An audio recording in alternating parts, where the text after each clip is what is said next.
नमस्ते जी, वैदिक राज में आपका स्वागत है। विद्या, यश और गौरव कैसे प्राप्त होते हैं, आचार्य चाणक्य का इस बारे में मत जानने का प्रयास करते हैं। आइए। अभ्यासा सिद्ध्यते विद्या, कुलम शीलेन धार्यते, गुणेन ज्ञायते त्वार्य, कोपो नेत्रेण गम्यते। अर्थात विद्या की निरंतर प्राप्ति जो है अभ्यास के माध्यम से होती है। कुल की स्थिरता, कुल का यश और गौरव उत्तम गुण, कर्म और स्वभाव के कारण फैलता है। आर्य की पहचान श्रेष्ठ गुणों से होती है। क्रोध का ज्ञान नेत्रों से होता है। अर्थात अभ्यास क्या है? महर्षि चरक कहते हैं कि भावाभ्यसनमभ्यास शीलेन सतत क्रिया। किसी भी भाव का सतत सेवन अभ्यास कहलाता है। इसी को शीलन और सतत क्रिया भी कहा जाता है। क्या कहते हैं महर्षि चरक? एक बार पुनः सुनिए। भावाभ्यसनमभ्यासः शीलन सतत क्रिया। किसी भी भाव का सतत रूप से सेवन करना, इसी को अभ्यास कहा जाता है। इसी को शीलन और सतत क्रिया भी कही जाती है। पौनः पुण्येन करणम अभ्यासः इति कथ्येत पुरुषार्थसा एवेह नास्ति न बिना गति। उपनिषद में कहा गया है कि बार बार किसी कार्य को करना अभ्यास कहलाता है। उसी का नाम पुरुषार्थ है। बिना उसके गति नहीं होती। आगे कहा गया है योग वशिष्ठ में कि अज्ञोपि तज्जत्तामेति सनेह शीलो अपि चूर्णितये बाणो येपि महालक्ष्यम पश्चाभ्यास विजय विस्मृतम। कहा गया है कि अभ्यास का चमत्कार देखिए। अज्ञानी भी ज्ञानी हो जाता है इससे। पर्वत धीरे धीरे चूर्ण बन जाता है। बाण भी अपने अत्यंत सूक्ष्म लक्ष्य को भेद सकता है, मगर किस तरीके से? अभ्यास के माध्यम से। योग वशिष्ठ में ही कहा गया है आगे कि दुसाध्य सिद्धिमयंती रिपवो यान्ति मित्रताम विषाणामृतताम यानी संतताभ्यास योगतः। निरंतर अभ्यास से दुसाध्य भी साध्य हो जाता है, शत्रु मित्र हो जाता है और विष अमृत में बदल जाता है। एक बार पुनर्विचार अभ्यास के बारे में हमने इतनी बात सुनी, उस पर करना जरूरी है कि महर्षि चरक सतत रूप से किसी भाव के सेवन को अभ्यास कहते हैं। और बार बार किसी बात का अभ्यास करना, प्रयास करना, किसी कार्य को करना जब अभ्यास कहलाता है। अभ्यास का चमत्कार क्या होता है? योग वशिष्ठ के माध्यम से कहा गया है कि अभ्यास से अज्ञानी भी ज्ञानी बन जाता है, पर्वत भी धीरे धीरे चूर्ण बन जाता है। अर्थात विद्या प्राप्ति का जो सबसे उचित माध्यम है, किसी भी चीज में महारत हासिल करने का जो सबसे उचित माध्यम है, वो अभ्यास है। महर्षि चरक एक वैज्ञानिक है।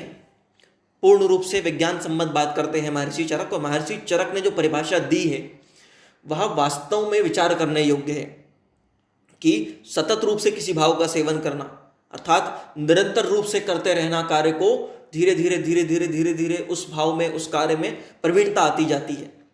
तो विद्या प्राप्ति प्रथम चीज, उसके लिए अभ्यास एकलौता सूत्र है। जितना अभ्यास उतनी प्रवीणता। द्वितीय सूत्र में कहा गया है कि आर्य की पहचान गुणों से होती है। आर्य किसे कहते हैं? महाभारत के उद्योग पर्व 33:117 के अनुसार ना वैर्य मुदीपयन्ति प्रशांतम न दर्प महोरहति नास्तमेति न दुर्गोस्तसमीति करोत्यकार तमार्यशीलम परमाहुरार्य। जो मनुष्य शांत हुई वेर अग्नि को पुनः नहीं भड़काता, गर्व अभिमान नहीं करता, हीनता भी नहीं दिखाता और मैं विपत्ति में पड़ा हूँ ऐसा सोचकर अनुचित कार्य अर्थात अधर्म नहीं करता, उसे ही श्रेष्ठ लोग आर्यशील, श्रेष्ठ स्वभाव वाला कहते हैं। महाभारत के उद्योग पर्व के ही अनुसार 33:113 के अनुसार ना स्वसुखे वे कुरुते प्रहर्ष चा अन्यस्य दुखे भवती विषादी दत्वा न पश्चात कुरुते नुताप सा कथ्यते सत्पुरुषार्यशीलः। जो पुरुष अपने सुख में प्रसन्न नहीं होता, दूसरे के दुख में दुखी नहीं होता, दान देकर पश्चाताप नहीं करता, वही सज्जनों में आर्य पुरुष गिना जाता है, श्रेष्ठ पुरुष गिना जाता है। जो अपना जो सुख है उसमें अधिक सुखी नहीं होता, दूसरों के दुख में बहुत ज़्यादा जो है दूसरे के दुख में दुखी होता है और दान देकर पश्चाताप नहीं करता। एक बार दान दे दिया तो दे दिया, सज्जनों में गिना जाता है। श्रेष्ठ पुरुष होता है जो बेर की अग्नि को नहीं भड़काता, फालतू के लड़ाई झगड़े नहीं करता, गर्व फालतू का अभिमान नहीं करता, हीनता की भावना भी नहीं दिखाता, और मैं विपत्ति में पड़ा हूँ ऐसा सोचकर जब कोई कठिनाई आ जाए, विपत्ति आ जाए, तो वैसे समय में कोई अनुचित कार्य, अधार्मिक कार्य, अनुचित कर्म जो होते हैं ऐसे दूषित कृत्य नहीं करता, वह श्रेष्ठ पुरुष, आर्य पुरुष गिना जाता है। इसीलिए हमेशा ध्यान रखना चाहिए कि उत्तम कार्यों को करें, कभी भी विपरीत परिस्थिति पड़े तो अधर्म या अनुचित कार्य ना करें, विपरीत परिस्थिति के कारण मात्र। और जब भी विद्या प्राप्ति का एकलौता सूत्र होता है कि विद्या प्राप्ति के लिए, यश प्राप्ति के लिए उत्तम गुण और कर्म के कार्य करने चाहिए। यश और गौरव प्राप्ति के लिए, विद्या प्राप्ति के लिए निरंतर अभ्यास की जरूरत होती है, सतत अभ्यास की जरूरत होती है। जैसा हमने महर्षि चरक एक वैज्ञानिक भी हैं, उनके अनुसार जो हमने परिभाषा सुनी कि किसी भी भाव का सतत सेवन करना, इसी को सीलन या सतत क्रिया कहा जाता है, अभ्यास कहा जाता है। उसी सूत्र को पकड़कर विद्या अध्ययन, विद्या का कार्य अर्जित किया जाता है। सील जो है उसको पकड़कर चीज़ें निरंतर सतत रूप से, अगर आप शीलवान हैं, व्यक्ति व्यवस्थित कार्य करते हैं, तो धीरे धीरे धीरे धीरे निरंतर अभ्यास से विद्या अर्जित होती है। यश और गौरव अपने उत्तम गुण और स्वभाव के माध्यम से अर्जित किया जाता है।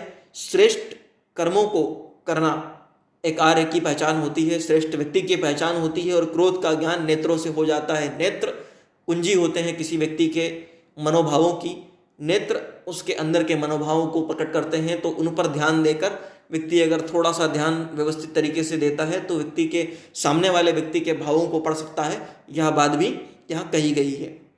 इस तरह के अन्य नीतिगत ज्ञान के लिए, नीतिगत कहानियों के लिए, पंचतंत्र की, वैदिक भजनों के लिए, वेद मंत्र भजनों के लिए, वैदिक लेखों के लिए वैदिक राष्ट्र यूट्यूब चैनल को लाइक करें, शेयर करें, सब्सक्राइब करें, बेल आइकॉन की घंटी को दबा दें। अपने कीमती सुझाव कमेंट करना ना भूलें। साथ ही साथ हमारे सभी वीडियोस की प्लेलिस्ट आपको डिस्क्रिप्शन में उपलब्ध हो जाएगी, उनका भी आप लाभ ले सकते हैं। धन्यवाद।